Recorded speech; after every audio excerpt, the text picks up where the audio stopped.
Hello, it's Yvonna from Enjoy Your Life Coaching and Healing.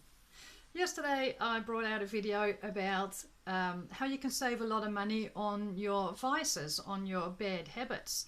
So today I would like to continue there. I would like to talk about how you might be helped on your journey with giving up what you're trying to give up.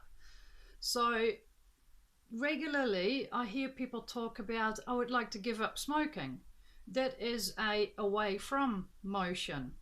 So it's harder to take yourself away from something than to actually work towards something.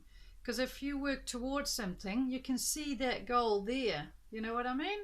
And if you work away from something, that what you're trying to get away from is still there. You're still focusing on that. So instead of saying, I would like to give up smoking, drinking, drugs, whatever, it would be much easier to find the opposite, which is, I would like to be drug-free, I would like to be smoke-free, I would like to be sober, that type of thing. So away from or working towards something. Towards is usually better. So if you're on your journey with becoming something free, then really have a look at where you want to get to in the end. So on my journey, I used to smoke cigarettes and some other stuff. So I was trying to quit smoking, and I was trying to quit smoking for about 7 years before I actually did. Let me show you something. Grab a pen and hold it like this, or anything that you can drop. So now try to drop it.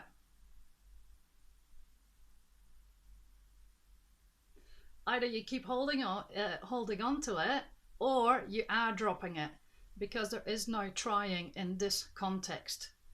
Either you drop it or you don't drop it.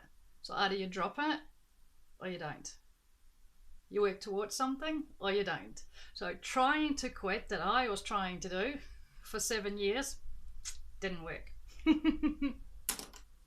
So it's good to know. That's my experience that I can pass on to you, and that's, I think, something that's quite important. Now, before I gave up smoking, I actually gave up smoking other stuff. I was smoking other stuff every once in a while, you know, recreational, nothing. I wasn't addicted or anything like that. I could take it or leave it pretty much. So not too bad. I wasn't in a habit of I have to have it and getting stressed out if I didn't have it. So all good, you know, it wasn't bad at all. Then one night after work, I got home and I had a bit of white wine that I brought home from work, but it wasn't called white wine. It was warm white wine. It hadn't been kept in the fridge.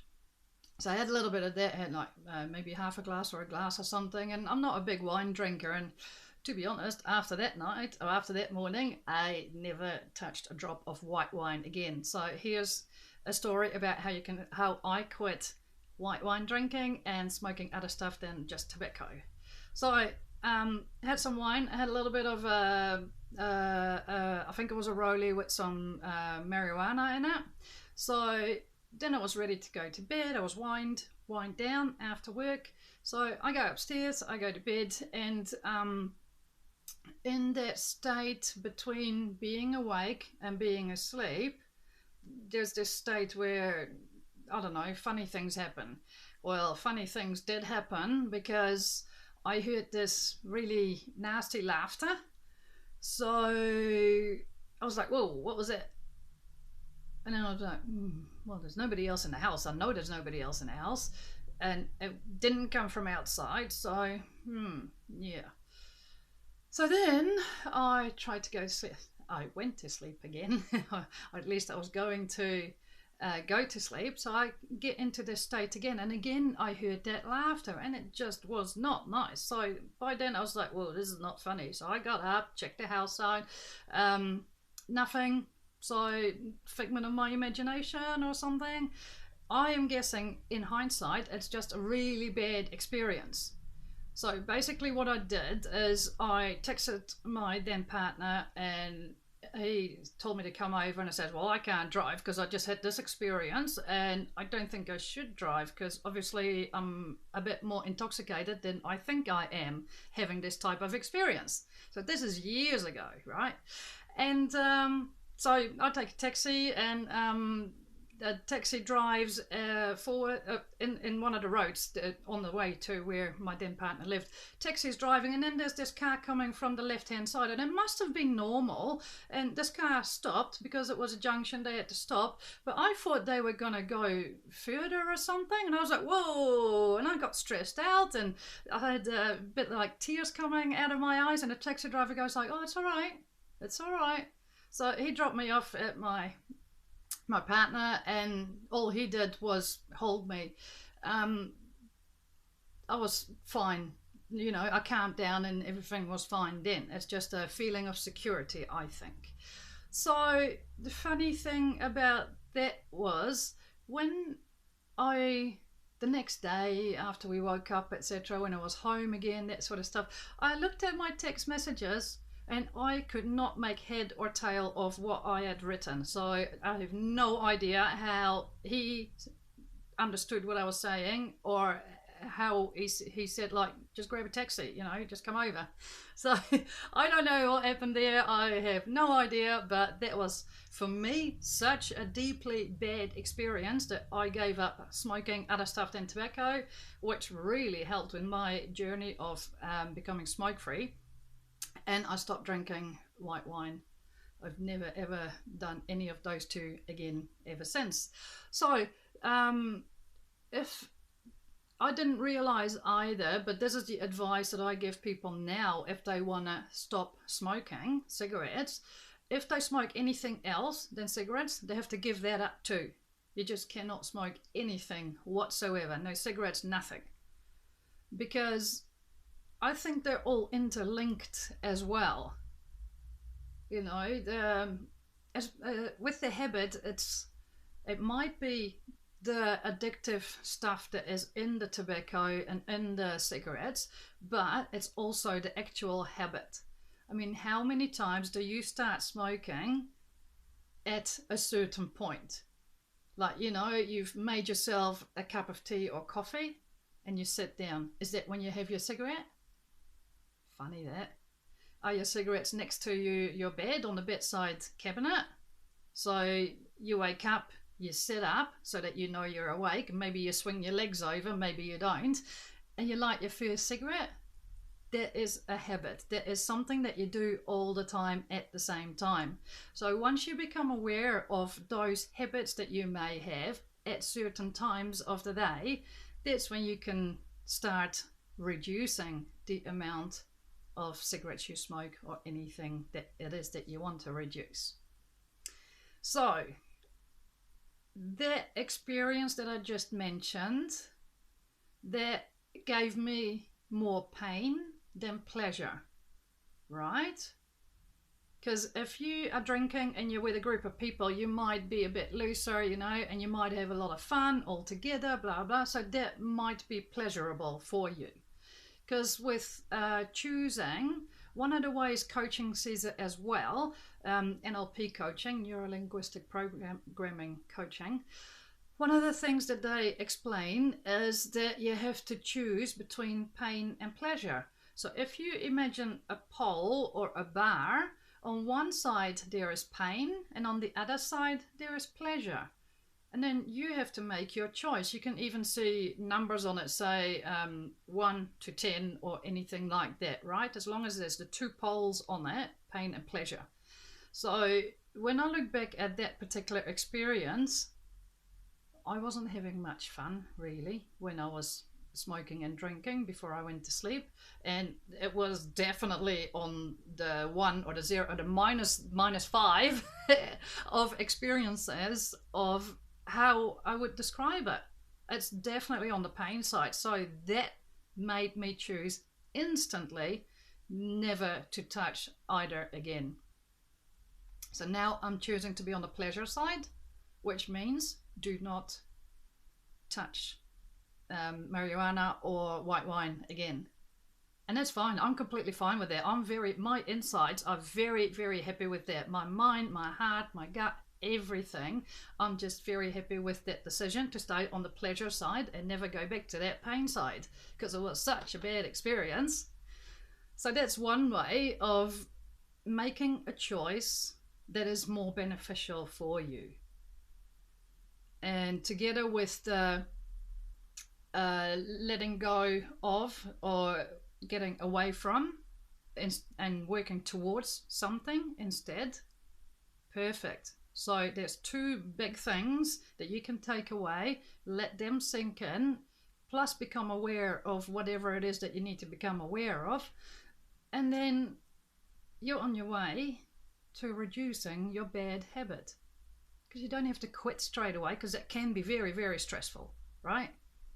So it's better to be aware of everything, let everything sink in, and automatically, because you are choosing pleasure instead of pain, automatically your whole being will choose to go that way, to the pleasure side.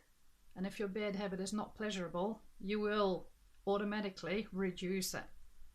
It's absolutely amazing how your entire being works, especially with your mind. So basically, when you think about your bad habit, when you become aware of what your triggers are, if one of your triggers is actually that you go to a bar to see your friends, why don't you try and see the friends that you don't meet in a bar? Like, I don't know if you see your neighbors or the neighbors of neighbors, just visiting at their houses. Just start doing that a little bit more regularly. Or with some of your good friends that you would like to have over to your house, or you would like to go over to their house, just arrange to meet at the house instead of going to the bar. Because I have found because I was out every night, I have found that if I meet somebody at home, in a home environment, instead of at a bar, we both, or all of us, have way more control over what we're doing, what we want to do, and all the experiences around us, all the external things, because we can control what music we want to listen to, and we can control how loud it is. We can control if we want to go outside for a cigarette or not, because you've already listened to the other video. Of course, you're not smoking inside anywhere anymore, inside a car, inside your house, friends' houses, no. So it's just easier. So in that way, by you choosing to still meet your friends, but meet in a different environment, it's probably gonna reduce your habit as well.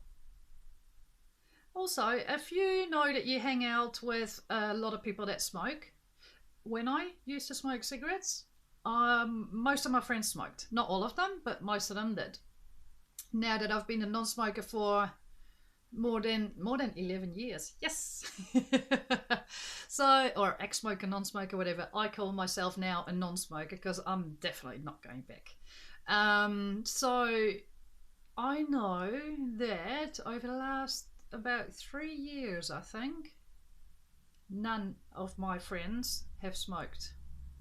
I have no friends that smoke whatsoever now. So obviously it's a big shift in your life if you have to completely change your friends group, but if you're aware of it, it will help you. That's why I'm saying these things, because I wasn't actually aware of things like that. I just tried, and we know now that trying doesn't exist. So choosing pleasure over pain, the poles, work out what the best way. Oh, you can actually see the pole like this as well if you want, if that doesn't work for you.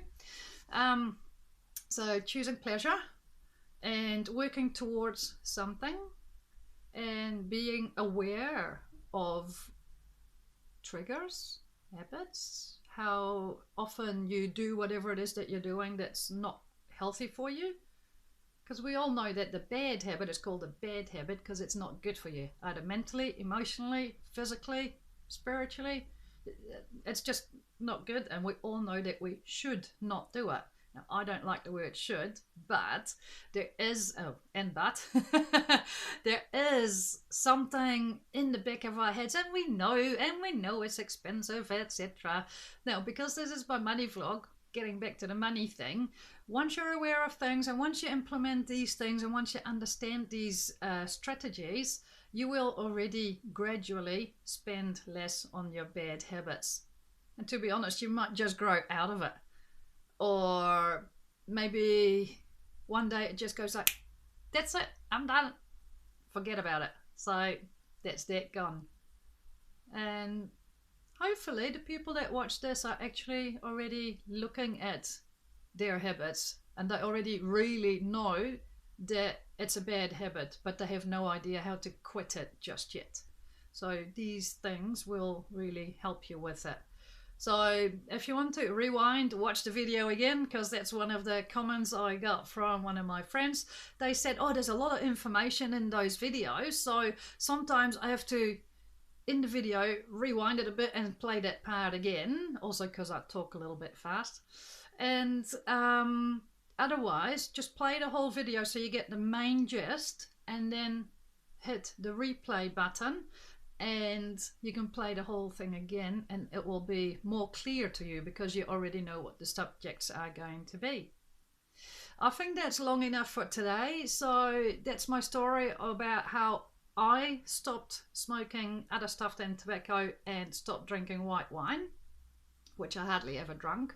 So it wasn't bad. It wasn't a bad habit like every day and stress, but it was something that I did need to let go of to be able to continue on my journey. And a little bit later, about less than 6 months later, I managed to quit smoking. So this is a big stepping stone for if you do want to quit smoking. Become aware of whatever it is that you're doing, etc. and see how you get on. Even write in your journal about it if you like. Any questions? Email me or drop a comment down below, or contact me on Facebook, whatever it is, and I will tell you more about my story. And if you want to, you can look at all of my other playlists. There's one about overcoming diseases. Is it recovering? Yeah, I think it's called Recovery. And the money vlog, obviously, because that will help you implement a lot of other strategies on how to save money, how to make more money, and how to reduce your expenditure and thus have less stress. Because a lot of people have bad habits because they have bad financial habits, and that gives them stress. So watch all the videos about how to release all your bad financial habits, so you have less stress there. And the other part will be easier to let it go. Awesome. Well, that's long enough. I will see you next time for another video. Maybe on my money vlog, maybe on recovery. We'll see what happens. We'll see what I feel like. You have a good evening, and have a look at all the rest of the videos on my money vlog. It's the playlist. And this was Yvonna from Enjoy Your Life Coaching and Healing. Have a good time. Good luck.